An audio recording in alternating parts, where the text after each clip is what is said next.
Hey, it's Aaron, And it's Kristin. and this is Drive Mode Show. Hey, everybody. How's it going? It's good. Today we're gonna get our kicks with the Nissan Kicks. How's that? Oh yeah, dual tone paint. First thing you have to option on this. All right. Yeah, because I mean, it just looks way better when you have like the white roof with the darker color on the bottom, or vice versa. It's such a cool little look. You're These are right. That is really a good really look. good looking little cars. What I like about the Kicks is that it has incredible headroom. So you must have noticed that because you're so tall. I mean, even for me and for my son, who's almost 6 feet tall now, the headroom is just really generous. It feels roomier that way.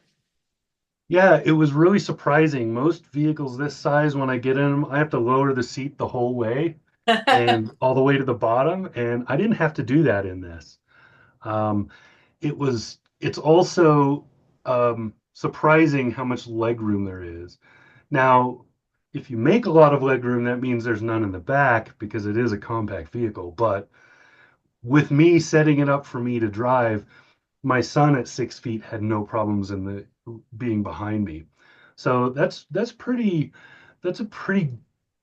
high praise for a compact vehicle. That is, and I also appreciate that those seats, front and back, are Nissan's zero gravity seats, which I think are some of the best on the market, Oh yeah. especially at this price point. I mean, the Kick starts at 23 something. Most people are going to buy it in the $25,000 range. That's a great deal for this compact car. Very, very great deal. It's I'm surprised at what companies are able to do with budget vehicles now.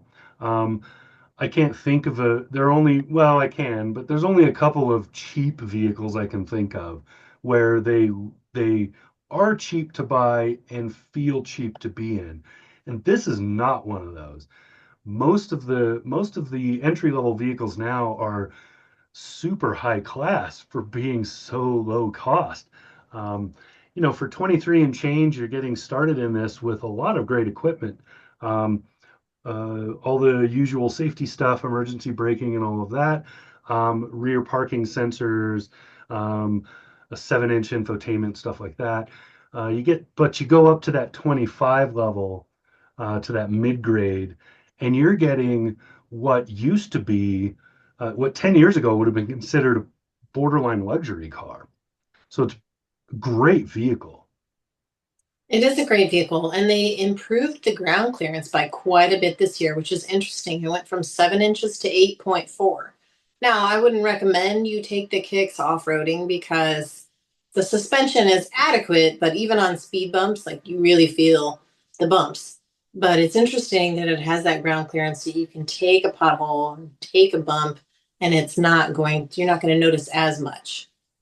Right. And for light off roads, so dirt roads, that sort of thing, it does great. Yep, Um, where I live, that's part of driving. You end up on a dirt road at some point, every and day. it did just fine, even on winter washboards. So it did pretty well. Um, the engine in it is good. It's like if you take like where's the worst and where's the best, and you find that perfect middle point. It's kind of what Nissan did here. It's a little 2-liter four-cylinder, 140 horsepower. It's just about right, even with a continuously variable transmission. It just feels just about right, especially if you go with the all-wheel drive upgrade option. I think it carries the weight of the car very well. I didn't feel like it was sluggish at any point in time. And some do when they have that lower level engine, or just smaller displacement, but I felt like it did really well. It took off right away. I didn't feel any kind of lag. I had no problems with it. I thought it's a great entry level car for like a college kid, a young professional, something you can hand down to your teenage driver. Yeah, or as a commuter car even, because it's pretty efficient for such a sizable vehicle. I mean, it's a compact, but it is an SUV shape, has a pretty decent amount of cargo space. It will seat five, so realistically seat five. So it's where a lot of cars they seat five, but you have to sardine to make five. This one, not so much. It's actually pretty decent back row. Um, Fuel economy is 30 miles a gallon combined in both. I believe that's both front wheel and all wheel drive models. If the all wheel drive loses any, it's not more than one mpg. Yeah, it competes with the likes of the Mazda CX-30, which I might argue is plusher inside, but that command control knob drives me bonkers every Yeah. time. I can't stand it. You know, the Nissan infotainment's easier to use, I think. And then the other thing it competes with in that segment's a Volkswagen Taos. Mhm. And again, I think that the Kicks wins for plushness in that one, as well as the infotainment system. The Nissan is definitely much more upscale than the Volkswagen. And then if you go to the Mazda, it'll be slightly more upscale than the Nissan is. My favorite thing about the CX-30 is just that it's basically a stereo on wheels.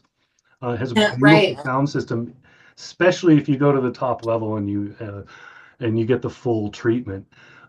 Such a great little car. But for the price, you really can't argue with this Nissan at all. It's in between those two in terms of where it fits in like a premium or upscale feel. But value to the dollar, this is probably the best of the three. Agreed. I like it. Yep. So the brand new 2025 Nissan Kicks, second generation of this car, and Nissan did a good job. They did. Thumbs up. Awesome. This is Aaron, And this is Kristen. and this is Drive Mode Show.